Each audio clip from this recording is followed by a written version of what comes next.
High-speed manual transmission with reverse, foot clutch, foot gas pedal.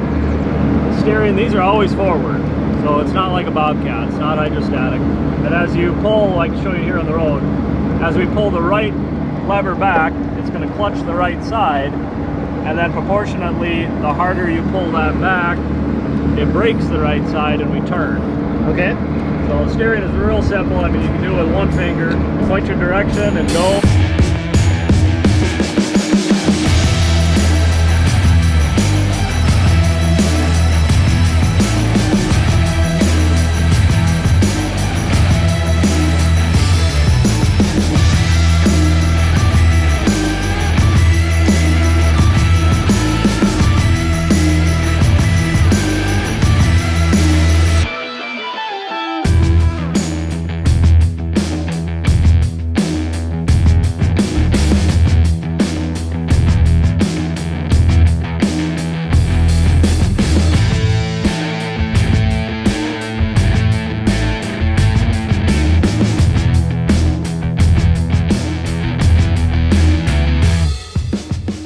LED lighting inside and out. This is cool, huh? I like all the molly on the wall. That's kind of cool. So this is our first time ever checking out a Sherp. So that's a fuel tank right there. There's 4 auxiliary fuel tanks. So that's How awesome is this? So that actually does not transfer directly into the engine. That's actually like a fuel can. So guys, Mrs. Wrangler start. We've got Greg Whitstock, the pond guy, over here. We've got Josh, the Sherp guy, and then right behind him is Colin. Colin, what's the name of your channel, bud? Up North Outdoors. Up North Outdoors, because you know where we are, guys? We're up north. We are up north, northern Minnesota.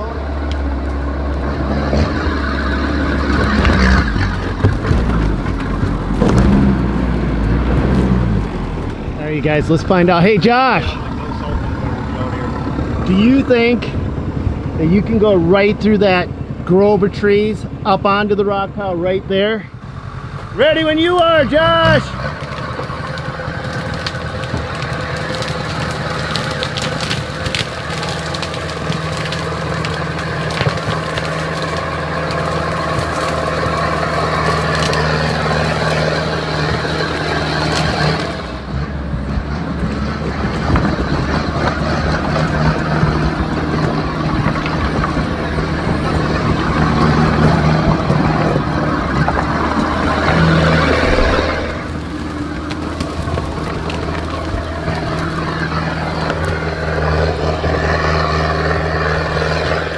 First off, can you tell us a little bit about the history of these things? Because where did they come from? So an Armenian named Alex came up with the first prototype unit for a competition in the Ukraine. And he won the competition. And he caught the eye of a Russian billionaire and a Ukrainian billionaire. And they liked the concept so much, they each invested a lot of money into Sherp and threw a lot of engineers and everything at it and built 2 manufacturing plants, one in the Ukraine and one in Russia, and developed what you see now as the Sherp Pro model unit. So they only sell the Pro model, because over in Russia they sell a bunch of different models, but here they only bring in the Pro unit, right? The Pro model, and it's going to have every accessory, every option added to it already, so when you buy it there is no add-ons or extras, you get everything.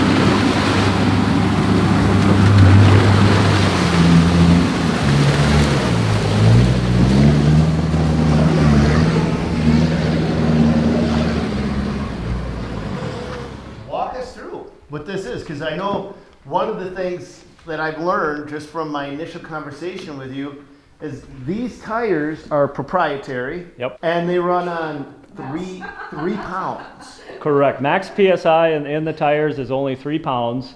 These are 5'3" tall by 2 wide tires. They have bead locks inside and out, and each one has an auxiliary fuel can in the wheel. So the motor in these sits sideways. So that's a Kubota motor. It's a 4-cylinder Kubota turbo diesel motor. And is that worldwide Kubota? I mean, if you are... The motors come in from Japan. So it's the same Kubota that were in Bobcats, light banks. I mean, heavy equipment that has 10,000 plus hours on them. I mean, it's a bulletproof motor. Right. What's the horsepower on them? 44 horse. 44. 44. Okay, so not a lot of horsepower for such a big piece of equipment. No, sir. I mean, because this thing from top to bottom is about what, 7 foot 9, 8 foot? 8 feet tall, 8 feet wide, 11 feet long. Okay, so one thing that you were telling Cody and Mrs. Wrangler Star and Greg and I earlier was that the hull of this is actually a boat hull. Correct. Right? It's a sealed hull, so the bottom framework on it is steel. The bottom pan on it is like an AR200 plate. It's a puncture-resistant plate. That is what the motor and the drivetrain is all mounted to. That is hot-dip galvanized, so it won't rust. And then everything up from that you see, everything here and here, up to that rivet line, is aircraft-grade aluminum. So that gives you the strength of steel without the weight. How many passengers will this carry typically, Josh? The unit weighs 2,860 pounds, yet you can haul 2,000 pounds worth of gear in it, in the water. So you can't sink this unit. You could literally pull the rear tires off from it. Yep. And still drive this out of the woods. Is that Correct. Okay. This is a sealed hull, so it'll float even if all four tires are flat. You've been down this road for far too long. He left your love behind, but still you keep on crawling back despite the pain inside. 'Cause all that I want is for you to be happy.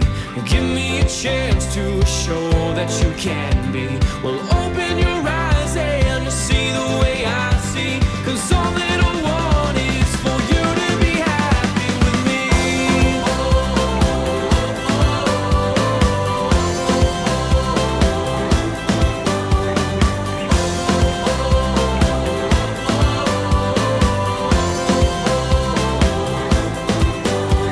Your tears, they say 1,000 words. I've heard them all before. The ones who love the most, my dear, are the ones left hurting more. He broke you down with no remorse. Now who will heal the bruise? The one you want in your heart, standing right in front of you. 'Cause all that I want is for you to be happy. And even if you have a hull breach, it'll float with all four tires with air in them. So you'd have to slash all four tires and have a major hull breach to get this thing to sink. And by then, I think you'd realize you need to hit shore. You think? Yeah, something would be wrong, but How about in snow? How does this do? fantastic. We've taken this through 8 to 10 feet deep of snow, snow drifts. It works fantastic in snow. Okay. You have to remember, this was designed and first built to basically conquer Siberia. So I mean, there's geologists and scientists that use this as an exploratory vessel to reach places on this planet that no human has ever stepped foot before. Okay, so what are the guys doing back here, Josh? Well, right now, after every demo, we completely dismantle the inside of the Sherp so you can see the motor and the drivetrain, the additional storage that's in it. We can pull that winch box out. We can still take that top pan off there. So you have complete access. It didn't take you guys, the three of you guys pulled this apart in real time. I think it was 5 minutes and 12 seconds. Yeah. Is what I seen. Yeah, it's pretty fast access. So the concept of that is with the Sherp, if you're in 30 below weather, or even if you're out in the middle of a swamp, there's no getting out of the vehicle to fix it. There's no fixing this underneath. So you have to be inside the vehicle to fix it. With the Sherp, generally this will get you in places where nothing else can besides another Sherp to come rescue you. So you need access to this just in case, so you can fix it. And in this case, you could turn on the secondary Webasto diesel turbine heater to heat the cab inside here, even with the motor not running to 70 degrees. And so the drives on this are similar to the drives on a skid loader, where it's a skid steer, except they don't go in reverse, they only move forward. Is that right? Kinda. It's a clutch and brake assembly Okay. up front, where you see the two brake rotors. Yep. That's a clutch assembly and a brake assembly. So you could see the caliper on the front left one there. That's for your parking brake. The other two calipers, one for each side, is kind of hidden behind that orange box. Okay. So it clutches the one side and then brakes that side to turn sharper if you want to. Okay. So that's how you're doing it. Now this does not have an oil bath. You actually have to hit the switches while we're driving to lubricate the chain, right? So about every 10 hours, you hit two buttons up there, and then there's a little wiper right here, and then there's a wiper right here, and then another one over here. You hit those buttons, it sucks 80-90 weight or 75-90 weight gear oil from here, and just brushes it and puts a nice light film on all 5 chains. And then you just refill this reserve. I have never had to fill that yet, and I have pushing 200 hours on this unit. And then otherwise, it's a standard Kubota engine. Yeah. I mean, what parts are from Russia where a guy should be afraid? I wouldn't say afraid of anything, because everything that they did was 3 times the size of what it needed to be. One of the things that I also want to point out is who typically would buy something like this? Only people normally named Stan. No,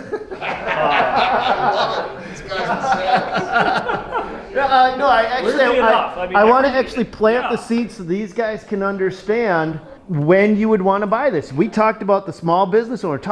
Walk me through the actual person that buys this thing. So we've had multiple different clients. Search and rescue. We've sold multiple units across the United States right now for search and rescue. Yep. It makes sense. It saves lives. Beyond that, individuals that are into off-roading, who are into adventure. If you switch your mindset, the top-selling ski boat, recreational ski boat in the United States is $140,000, and most areas can only use that maybe 2-3 months out of the year. Right. But for some reason, people don't think it's crazy to spend $100,000 to $140,000 on a boat you can only use 2 months out of the year. But this that you can use 12 months out of the year for $110,300 is, out of a price range. So I was gonna buy one, but you wouldn't come down that $300 to make it 110 even. So we sell them for the lowest price that we are allowed to in the United States, period. So we don't. There's no price haggling. This is the price. You either love it and need it, or you don't, and come and have a day of fun. in Minnesota, at least, they are actually licensed 2 different ways. Can you walk me through that so people can understand where and when they can use this? Pretty much in all of the United States, if you want to drive it in open water, you got to license it as a boat. Okay. So and you can license it as a boat. We have a boat license right on it right now. Every client usually licenses it as a boat.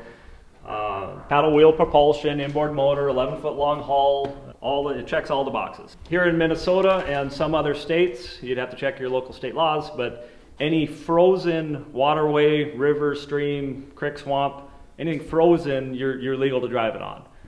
So here in Minnesota and states with rivers and lakes, the rivers become your own personal highways that nobody else And then dares when you want to drive. drive it on land, you can't drive a boat on land. How's that work? You can also register it as an ORV, and then you can drive it on. ORV stands for what? Off-road vehicle. So here in Minnesota, we have a registration for an ORV. So any ORV approved trail system, we can drive on it. Now, if you put since it's a slow-moving vehicle that goes less than 30 miles an hour, you can put one of those slow-moving vehicle triangles on the back, and if you can claim legitimately any commercial or agricultural use, you can drive it pretty much anywhere besides an interstate, like you can a tractor or a loader or... So you can drive it down the road as long as you're going to go check your fields, go check out how your crops are doing or whatever reason that you need. I have a dairy farmer in Wisconsin. He's a large dairy farmer. He bought one for his calving because they'll be calving in areas that aren't accessible in the spring of the year by four-wheeler. As you're driving, you control the air pressure in the tire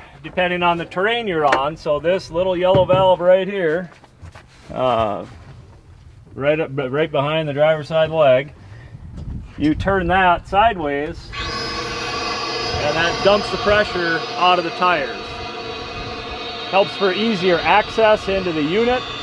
And then depending on the terrain, the softer the terrain, deep snow, swamp, mud, the less tire pressure you want. If you're going over crazy obstacles, rocks, boulders, and you want that, every off-roader knows, you want that footprint. And that's what gives you it. But then when you get back on hard terrain, like a road or a nice solid trail, Yep. you can inflate it right back up to the max. And It uses the exhaust of the unit to inflate the tires. correct. It diverts the exhaust from the unit into the tires to inflate, and then like right now, you just dump a butterfly valve and it drains the exhaust out the normal exhaust of the vehicle to decrease the tire pressure. Now you can run these all the way flat, but it's not built, it's not meant to be ran perfectly flat, right? Correct. If you're on hard terrain, running it flat, doing hard turns and maneuvers, that could potentially damage the tires. Okay. But if you're in 4, 5, 8 feet of snow and you need to run your tires absolutely flat to get out of it, so be it. With the size of the footprint of the tire and with the weight of the unit only being 2,800 pounds, you only produce about 1 pound per square inch of pressure on the ground that you're driving on. So it 1 pound per just over 1 pound per square inch of pressure. square inch. The human foot of a 200-pound man walking produces around 9 to 10 pounds per square inch. I was just gonna say, I was trying to do the mental math, but I'm Yep. Polish, so it takes me a little bit. So it's amazing that you can, I can't officially say this, but we have driven on ice that is so thin with this and not broken through to where if you were walking on it, you would break through it. The same with floating bog and swamp and And we're gonna go over some floating bogs. Oh, yes, sir. Floating bogs are probably one of the most dangerous terrains there is. Definitely. Because what it is, a floating bog, for those guys that don't know, a floating bog has this, it's basically a sediment island that floats above the water, and you can technically walk on it as long as you don't mind dying or potentially dying, because it's thin, and you'll break through, and then the bog will close in around you, Correct. over the top of you. Still remember, cannot forget the flower in your hair. Looking forward, listen to my heart. Listen and shed a tear. Waiting for. Awesome. All right, you guys. And so if anybody is interested in finding out more information, where would they go, Josh? They can contact us direct. We're Sherp, Minnesota. You can look us up. Our phone number is 218-407-0046. Our email is cbdsales@sherpatv.com. They can also link through Up North Outdoors YouTube channel. Hopefully you guys are going to post a link or something on yours so they can reach out to us as well. But we have the best track in the nation. We got people flying in. 500 acres. 500-acre demo track designated just for Sherp. Swamps, lakes, bogs, hills, Boulders. running over cars. Yeah. It's Trees. crazy. All right. All right. Well, Josh, thank you, buddy. I appreciate it. Thank you. you for the Thanks day. for coming. Awesome day, you guys. If it wasn't for these guys right here, this video would not have been possible. So thanks, Josh. Go We check appreciate them it. out if you want one. $110,300. Yes, sir. I told you, if you'd have knocked the 300 off, I would have taken this one home.